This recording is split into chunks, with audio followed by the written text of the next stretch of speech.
بسم الله، الصلاة والسلام على رسول الله. اللهم صل وسلم وبارك على الحبيب المصطفى. السلام عليكم بنات، كي دايرين؟ لاباس عليكم؟ بخير؟ تنتمنى انكم تكونوا بخير وعلى خير وفي احسن الاحوال. مرحبا بكم معايا اليوم في لا فيديو جديد. تنتمنى انكم ينال الاعجاب ديالكم. اليوم غادي نقدم لكم ميني باغيت. المهم البنات غادي ندوز معكم المقادير وطريقه التحضير وما نطولش معكم لا فيديو. هنايا عندي البنات نص كيلو ديال الدقيق الفرش، عندي هنايا البنات معلقه ديال السكر سنيده، عندي هنايا نص معلقه، عندي معلقه صغيره ديال الملحه، وعندي هنايا 2 معالق ديال الزيت، وعندي خماره بحال هكا ديروا معلقه كبيره ديال الخميره. بالنسبه لكن عندكم الجو سخون ديروا على نص معلقه. انا عندي هنا الجو بارد غادي ندير معلقه كبيره ديال الخميره. المهم البنات ندوزو لطريقه التحضير. عندي هنايا السكر البنات غادي نضيفو على الخميره باش يتفاعلوا ليا.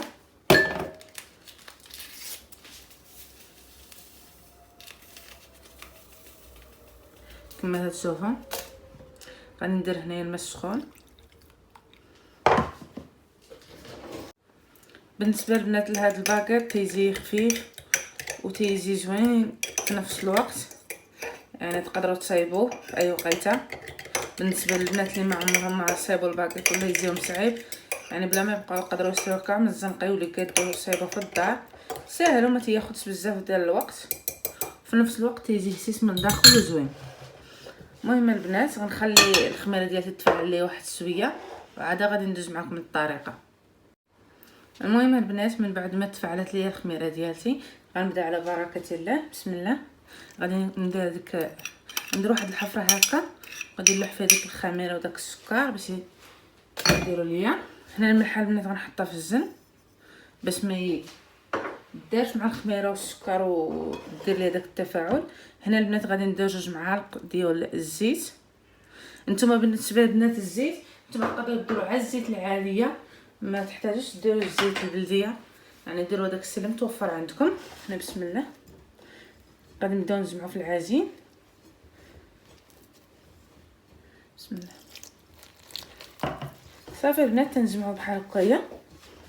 العجينه البنات تتكون مقاصحه ما جاريه. دابا نوريكم ان شاء الله القوام ديالها.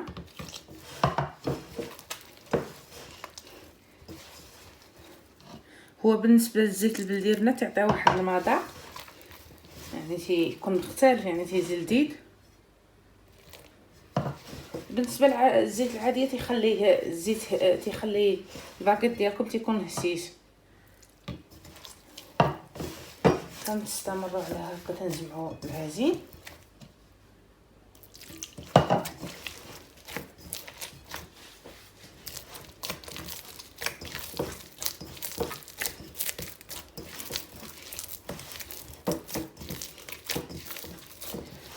غادي نحطها دابا على سطح العمل وغادي ندلكها مزيان كما غتشوف في لا فيديو.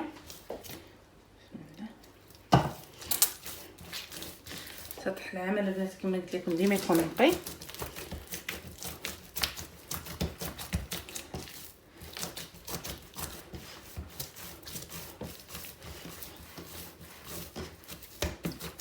تنستمروا هكا على الدلك حتى تدلك لينا العجين مزيان، وعاد غادي ندوز نوري لكم طريقه التحضير ديالو.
البنات من بعد ما دلكت العجينه مزيان كما تشوفوا على هذا الشكل، هذا هو القوام ديالها بحال هكا. بالنسبه للبنات شحال خدات ليا 2 كيسان ديال الماء ديال العنبه، 2 كيسان ونص، يعني ما يعادل 250 مليلتر ديال الماء. هنا غندير البنات الزيت من الفوق، غندير هنا كما تشوفوا.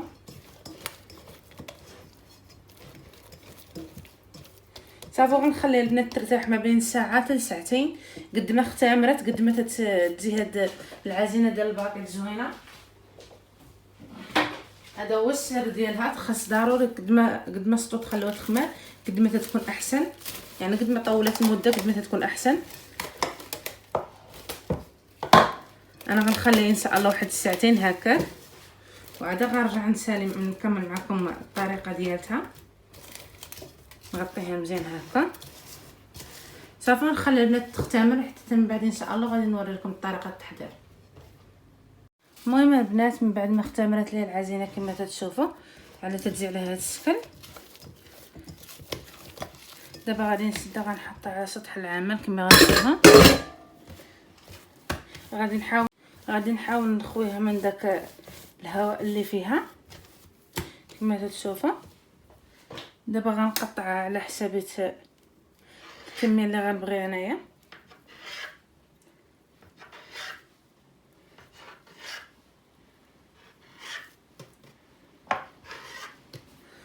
كما غتشوفوا البنات دابا غادي نديرها كويرات على هذا الشكل.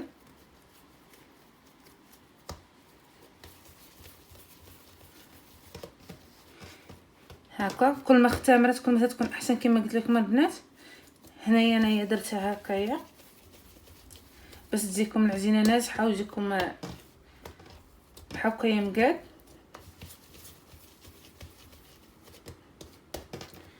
من تتخليهم يختمروا واحد الوقت تولي فيهم واحد الريحه زوينه بالنسبه للعجينه ديالتكم. غادي نديرهم هكايا كما تشوفوا. نسالي الكميه ديالتي، انا خرجت لي هاد الكميه. نتوما البنات ندير هذه هكا. نتوما البنات الا كنتو بغيتوهم صغار غادي تصغروهم، كنتو بغيتوهم كبار غادي تكبروهم. بحال كل بغيتو الباكيت ديالكم يجيكم زوين غادي نحطهم هكايا.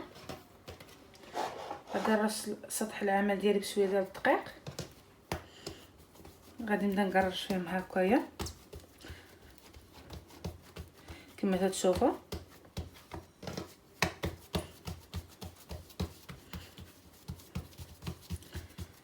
باش يجيكم من الداخل فشفش ومقاد. هذه هي الطريقه اللي تدار هكايا. دابا غادي نبدا نديرهم على هذا الشكل كما تشوفوا. غنبدا نبرمهم بحال هذا الشكل كما تشوفوا هكا. غندير لهنا القنت ديالها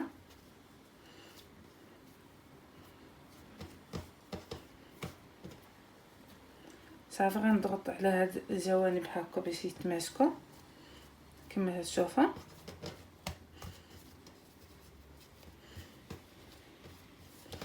غنخليهم هكايا.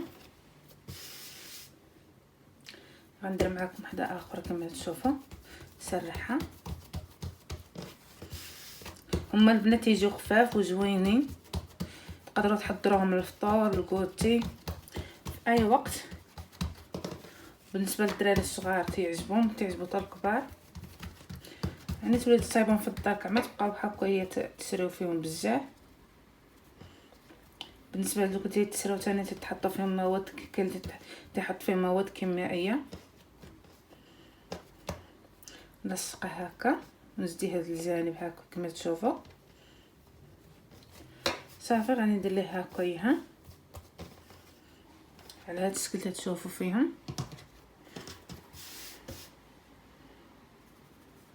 كما قلت لكم ما تياخذوش بزاف ديال الوقت، يعني تيجيو زوينين.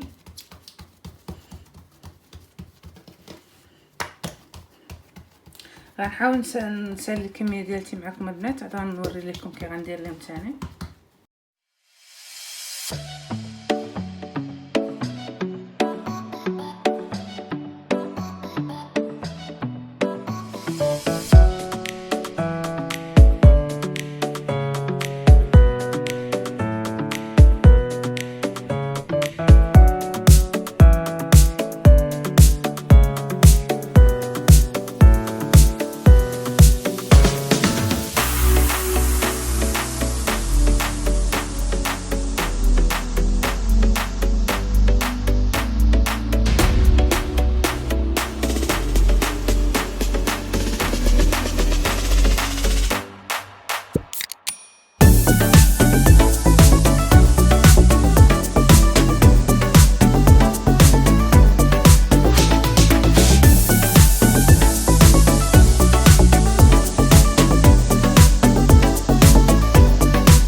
البنات من بعد ما صايبت الباكيط ديالي دابا حطيته في الطاوه ديالتي، غنخليه هكايا، غنمشي نخليه واحد 20 دقيقه هكا يختمر حتى تيضاعف ليا الحجم ديالو. من بعد غادي نوري لكم الطريقه ديال ثاني كدير، وعاد غادي ندير ليه الطهي ديالو. المهم البنات كما تشوفوا دابا من بعد ما اختمرات لي العجينه ديالتي او الباكيط ديالي، من بعد ما اختمر غادي ندوز نسرطو هكايا. الفران البنات يكون مسخن من قبل على درجه تكون 230، المهم على الدرجه اللي عندكم في الفران تكون مجهده. هنايا البنات انا دزت سرطتهم بحال يكون عندكم شي موس ولا شي حاجه تكون بحال ماضيه باش تاخذ لكم على لا فورم اللي بغيتو. هذا بالنسبه لهاد التسريطه اختياري، ما كنتوش بغيتو ديروها ما ديروهاش. المهم البنات غندوز نطيب الخبز ديالي وعاد غادي نتلاقاو ان شاء الله. المهم البنات من بعد ما جهز لي الباكيط ديالي وطاب ليا كما تشوفوا بحال هكا تيجي رطاب وهشيش كما تشوفوا بحال هكايا، تيجي يعني زوين وبحال هكا تيوجد لكم في اقل مده وما تياخذش بزاف ديال الوقت. وبالنسبه للبنات بحال هكا يبداو يصايبوا في الدار احسن لهم كما تشوفوا هكا تيجي هشيش وخفيف. يعني تيجي زوين بزاف. تنتمنى انكم البنات تجربوا. غنقسم معكم وحده اختي باقي سخون هكا تيجي كما تشوفوا، تيجي من الداخل يعني زوين وخفيف. تنتمنى البنات انكم تجربوه وتردوا عليا، لانه يعني تيجي زوين كما قلت لكم يعني تيستاهل انكم تجربوه. المهم البنات ما نزيدش نطول لكم لا فيديو، والى الفيديو القادم ان شاء الله، مع السلامه.